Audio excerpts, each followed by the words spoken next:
Shalom, selamat bergabung dalam program Baca Alkitab setiap hari.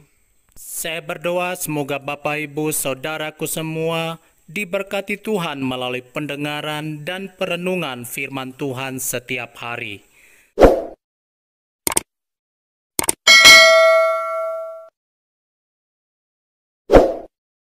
Dua Tawarikh pasal 14.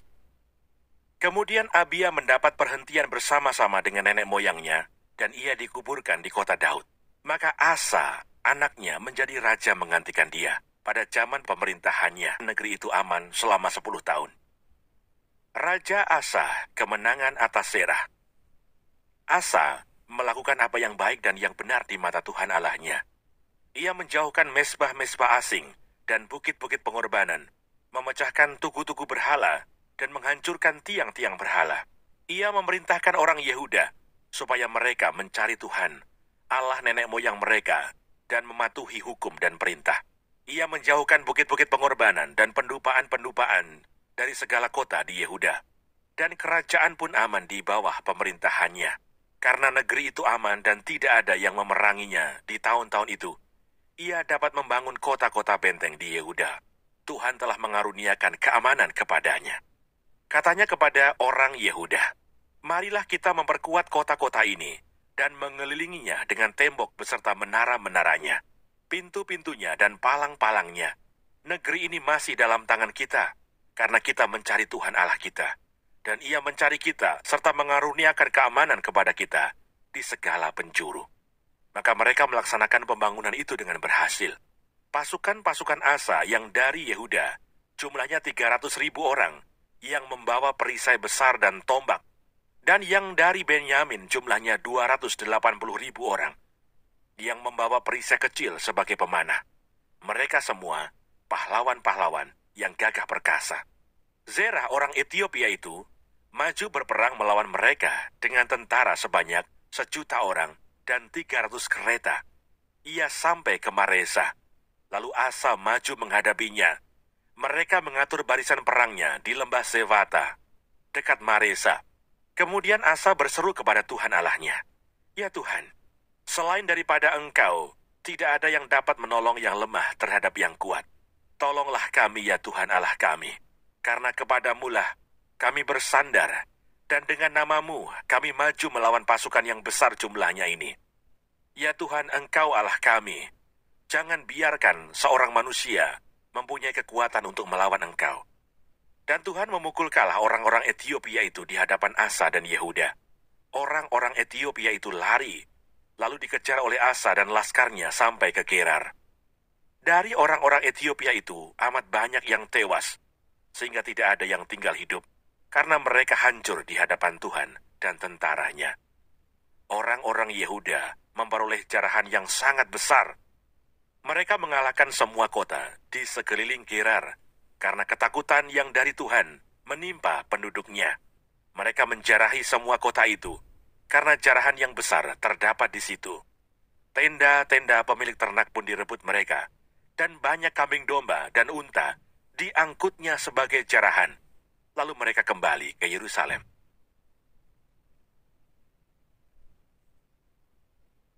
Dua Tawarikh pasal 15.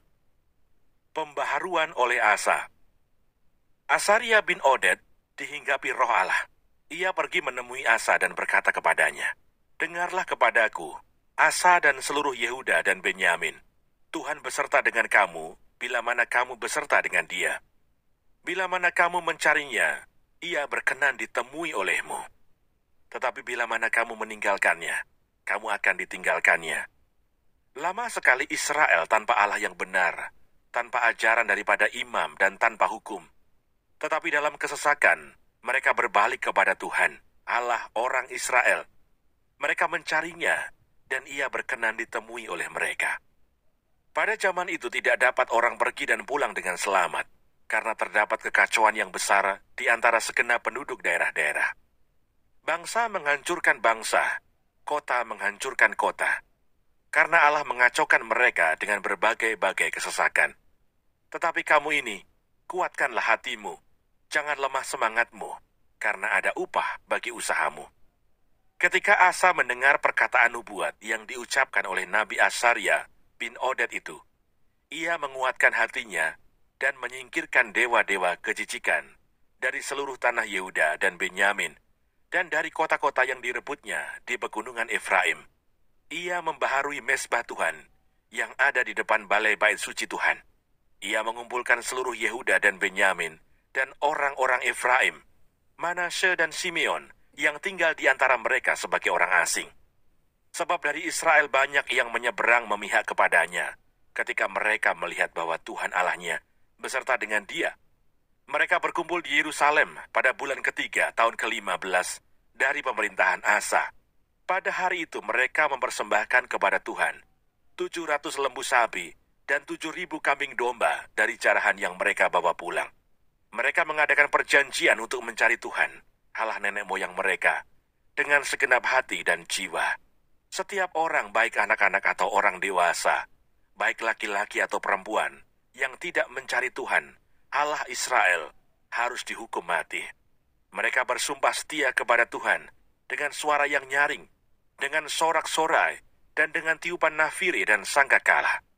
Seluruh Yehuda bersukaria atas sumpah itu, karena dengan segenap hati mereka bersumpah setia, dan dengan kehendak yang bulat mereka mencari Tuhan.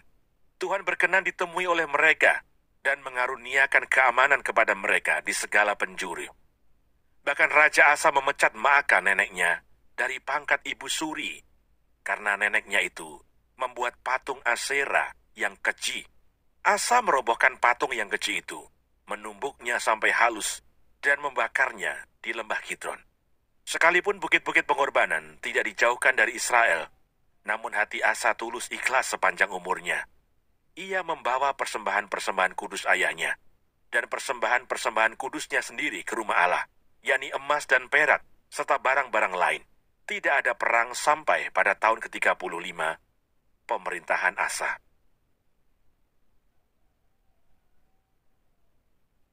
Dua Tawarikh pasal 16. Perjanjian Asa dengan Aram.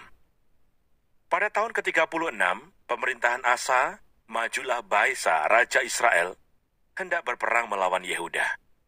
Ia memperkuat Rama dengan maksud mencegah lalu lintas kepada Asa, Raja Yehuda. Lalu Asa mengeluarkan emas dan perak dari perbendaharaan rumah Tuhan dan dari perbendaharaan rumah raja dan mengirimnya kepada Ben-Hadad, Raja Aram yang diam di Damsyik dengan pesan, "Ada perjanjian antara aku dan engkau, antara ayahku dan ayahmu. Ini kukirim emas dan perak kepadamu. Marilah, batalkanlah perjanjianmu dengan Baesa, Raja Israel, supaya ia undur daripadaku." Lalu Ben-Hadad mendengarkan permintaan Raja Asa. Ia menyuruh panglima-panglimanya menyerang kota-kota Israel, dan mereka memukul kalah Iyon dan Abel-Maim dan segala tempat perbekalan kota-kota di Naftali. Segera sesudah Baesa mendengar hal itu, ia berhenti memperkuat Rama. Ia menghentikan usahanya itu. Tetapi Raja Asa mengerahkan segenap orang Yehuda yang harus mengangkat batu dan kayu yang dipergunakan Baesa untuk memperkuat Rama itu.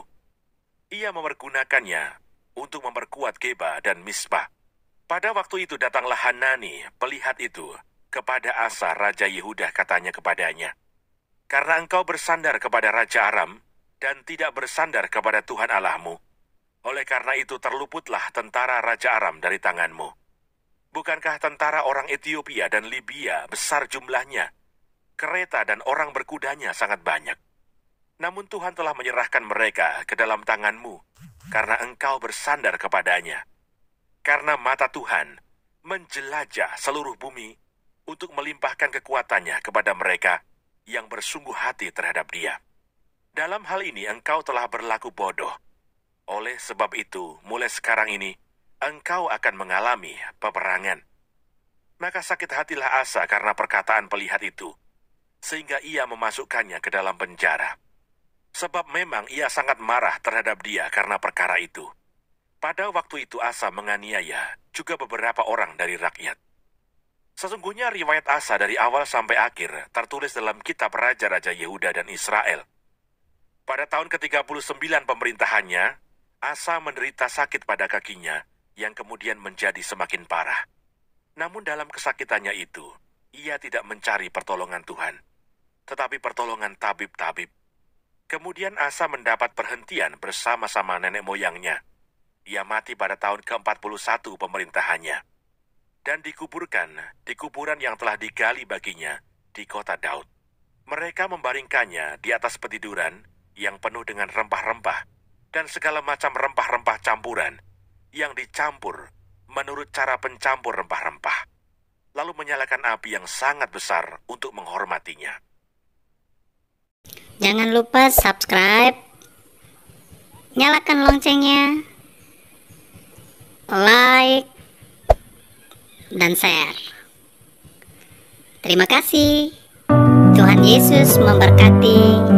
Shalom.